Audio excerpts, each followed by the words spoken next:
আসসালামু আলাইকুম। দেশ বিদেশ টিভি থেকে হুসেন বলছি। আমার চ্যানেলে সবাইকে স্বাগত। আওয়ামী লীগ সরকারের কেন পতন হলো এটা নিয়ে এখন চুলচেরা বিশ্লেষণ হচ্ছে। কেউ বলছেন এ দায়ী, কে বলছেন সে দায়ী, কেউ বলছেন এটা ভুল, কে বলছেন সেটা ভুল। মানে চুর গেলে বুদ্ধি বাড়ে এরকম আর কি। মানে চুর চলে গেছে, এখন বুদ্ধির আর কোনো অভাব নাই। এখন শেখ হাসিনা সরকারের পতনের অনেক কারণ ব্যাখ্যা করা হয়, কিন্তু শেখ হাসিনা সরকার যে এত উন্নয়ন করেছে, দেশকে একটা ভালো পর্যায়ে নিয়ে গেছে অর্থনৈতিকভাবে বিশেষ করে, সেটার কথা এখন আর কেউ বলে না। সবাই শুধু দোষ দোষ দোষ দোষ খুঁজতেছে। তো দোষ তো অবশ্যই আছে। এখন তার দোষ কি? আওয়ামী লীগের দোষ কি? সরকারের কি দোষ ছিল?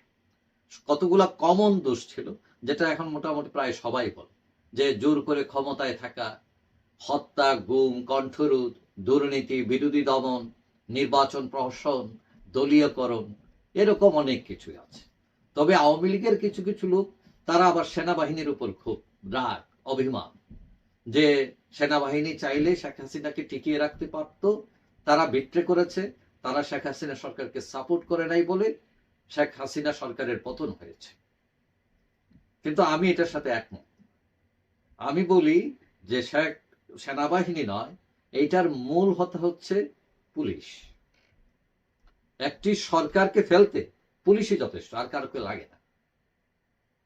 এখন ধরেন বিভিন্ন আন্দোলনে, অবরোধে, বিভিন্ন প্রবলেমে পুলিশ গুলি করে, তো গুলি কোথায় করবে? ফাঁকা আওয়াজ দেয়, পায়ে করতে পারে, যাতে না মরে। কিন্তু সে যদি বুকে করে, মাথায় করে, তাহলে বুঝতে হবে উদ্দেশ্য প্রণোদিত, তার উদ্দেশ্য ভিন্ন। এখন আপনি বলতে পারেন যে এসব পুলিশ তো আওয়ামী লীগের রিক্রুট, এরা গোপালগঞ্জের পুলিশ, এরা ছাত্রলীগের পুলিশ। না, আপনি ভাবছেন এরা আওয়ামী লীগের বিরুদ্ধে যাবে কেন? এরা ছাত্রলীগও না, গোপালগঞ্জও না, এরা অন্য। আসলে যাদেরকে আপনারা আওয়ামী লীগ মনে করছেন, এরা আওয়ামী লীগের মতো দেখায়, আওয়ামী লীগ না। একটা উদাহরণ দেই, যেমন ডিবি হারুন, পুলিশের বড় কর্তা। আওয়ামী লীগ চোখ বন্ধ কইরা তারে বিশ্বাস করছে, যত জটিল কেস আছে সব তার কাছে পাঠাইছে, এবং ইনক্লুডিং বৈষম্য বিরোধী ছাত্র আন্দোলনের নেতা সহ। তো এখন ডিবি হারুন কি ম্যানেজ করতে পারছে? কাজ করছে? হয় নাই। আসলে সে আওয়ামী লীগের এজেন্ডা বাস্তবায়ন করবে না। তার এজেন্ডা হচ্ছে আওয়ামী লীগ নাম বেচা বড় চেয়ার দখল করা, বড় চেয়ারে পা দিয়ে বড় টাকার মালিক হওয়া, রিসোর্ট কেনা, ফ্ল্যাট কেনা, প্লট কেনা, শিল্প কারখানার মালিক হওয়া। এগুলো হচ্ছে তার এজেন্ডা। তার এজেন্ডা রেখে আপনার এজেন্ডা সে কোন স্বার্থে পালন করবে? আপনি ডিবি হারুন, আপনি আওয়ামী লীগ ধরছেন, তারা এত বিশ্বাস করছেন, তো এখন তার রাজনৈতিক পরিচয়টা কি? তার পরিবারের পরিচয় কি? তার পরিবার হচ্ছে রাজাকার পরিবার, তার চাচা বিশিষ্ট রাজাকার।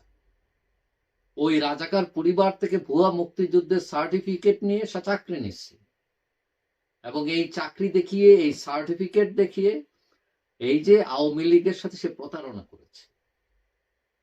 এটা হচ্ছে পিছনের কাহিনী। এটা শুধু ডিবি হারুনের কাহিনী নয়। আপনারা যারা আওয়ামী পুলিশ ভাবছেন, তাদের বেশিরভাগ মানুষের পেছনের কাহিনী দেখেন এরকম। তো এখন তারা তো আওয়ামী লীগের বিরুদ্ধে কাজ করবে নাকি পক্ষে কাজ করবে? এদের অনেকেই মুক্তিযুদ্ধ বিরোধী, মানে আওয়ামী লীগের ঘাড়ে কাঁঠাল ভেঙ্গা তারা খাইছে। এখন সত্য কথা হচ্ছে, আওয়ামী লীগ নামানোর পথ তৈরি করছে কিন্তু এরাই। এটা অবচেতন মনে হোক, চেতন মনে হোক, তারাই তৈরি করেছে। আর ফিনিশিং দিয়েছে হয়তো সেনাবাহিনী, কিন্তু মূল কারিগর হচ্ছে পুলিশ। যাই হোক, আপনি আমার সাথে একমত নাও হতে পারেন, সেটা আপনার অপিনিয়ন, সেটার জন্য আমি রেসপেক্ট করি। কিন্তু আমার অপিনিয়ন হচ্ছে এটা। এবং অতীতে দেখা গেছে যে অনেক সরকার, বিশেষ করে যেমন এরশাদ, এদের সরকার, ঠিক আছে, বিএনপির সময়ও, যে এখানে পুলিশ বিরাট ভূমিকা পালন করেছে সরকার পতনে। যাই হোক, সবাই ভালো থাকবেন। আশা করি দেখা হবে অন্য কোনো ভিডিওতে ইনশাআল্লাহ। আল্লাহ হাফেজ।